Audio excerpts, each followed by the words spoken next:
This is why you are struggling to learn English. So the first reason is you lack a clear motivation.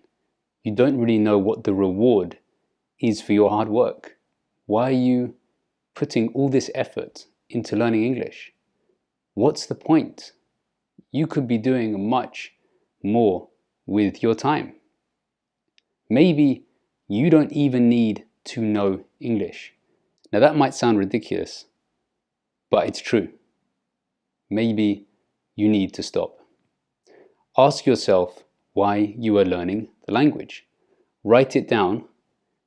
Write a few words, a few lines to tell yourself why you are learning this language. You don't have to learn it. If you do have to learn the language, then write down why you have to learn the language. Are you just telling yourself that I need to know it because of social pressure, because of some kind of idea that someone's put in your head about what you have to do and don't have to do? Ask yourself that question. Do I really need to know English? Because you know what? If you don't need to know English, or your English level right now is good enough, you're going to struggle really hard to get to the next level. Because in life, when we have what we need, we're not really motivated to go after what we don't need. And so if the pain of learning English or taking your English to the next level is bigger than the gain you would get by learning that next level of English, maybe you should stop. The next reason you are struggling to learn English is you had bad teachers in the past. Maybe at school or at university. Teachers who would demoralize you, demotivate you, who would criticize you all the time, saying, you're not as good as Bob. You're not as good as that student. You're not as good as Jane. You're not as good as the other guy down the road across the street. Always comparing you to other people. Maybe you've been compared to your relatives, to your friends or family or cousins. Maybe that has stopped you trying to learn the language. You feel that your language level is some kind of a sign of your value, which of course it is not. If you can speak English well or you can't speak English well, it doesn't make you a better person. It's just a skill. It's like being able to fix a car or being able to cook a really nice dinner. If you were demoralized in the past because of a bad teacher, it doesn't mean that learning English today is impossible for you. But you do need to know your motivation to overcome not just your English challenges, but also your mental and emotional obstacles to learning English. Because if in the past you were insulted or put down for your level of English or for your skill, then you're carrying that weight with you as well as the challenges of English, the grammar and the vocabulary and the pronunciation. That's all one thing. But you also need to get through the mental barrier of those teachers in the past who were really bad, who should have done better. Once you've sorted out your motivation and asked yourself, do I need to know this language? Am I prepared to do the work to study English? After that, once your motivation is clear, if you have a motivation, because without one, you won't go anywhere, look for new ways to meet people and speak English. Don't just stay with your grammar book and with your podcast or with your Duolingo app in your house.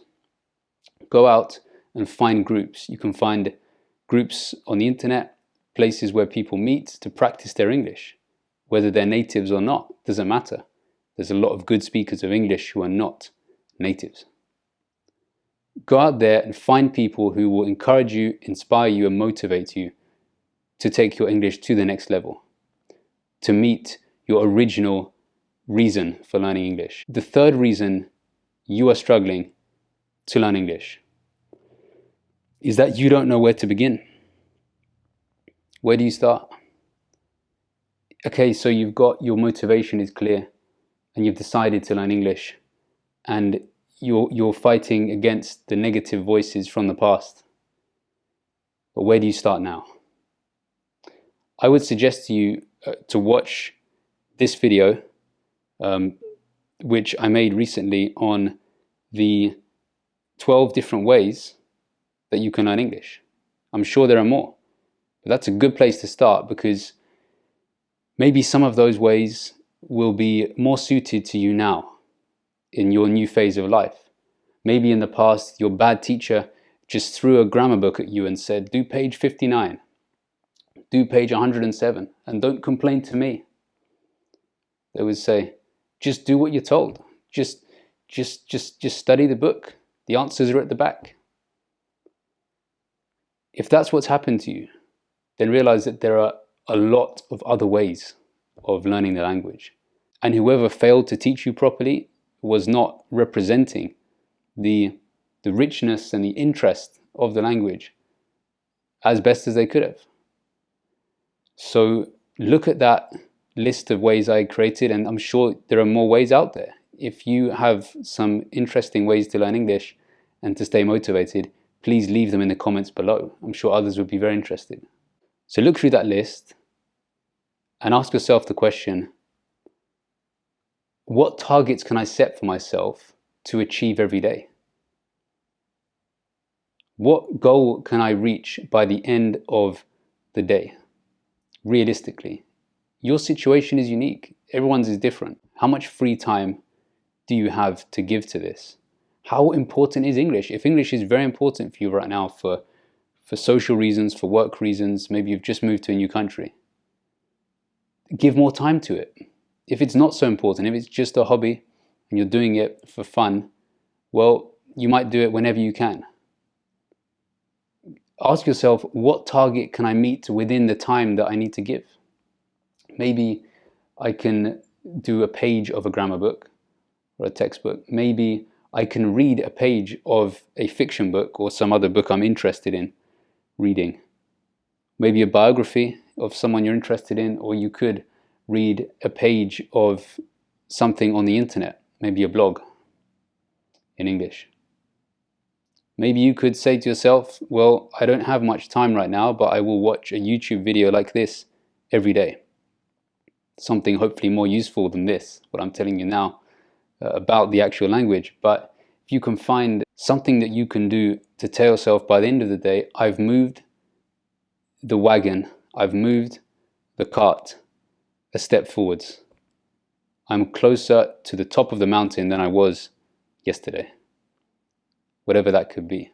Now, I strongly recommend that you look for a group of people to practice the language. It could also be a private tutor. If you do need private tuition, my link is in the description below. I give free consultations if you need help pointing you in the right direction, if you need some of that motivation back on your English journey. But I would say that if you can find a group of people who speak the language every week, even if it's just informally, is much better than staying by yourself. English is very hard to learn. Every language is very hard to learn. And you're doing very well if you can set yourself a small target every day that you can definitely achieve.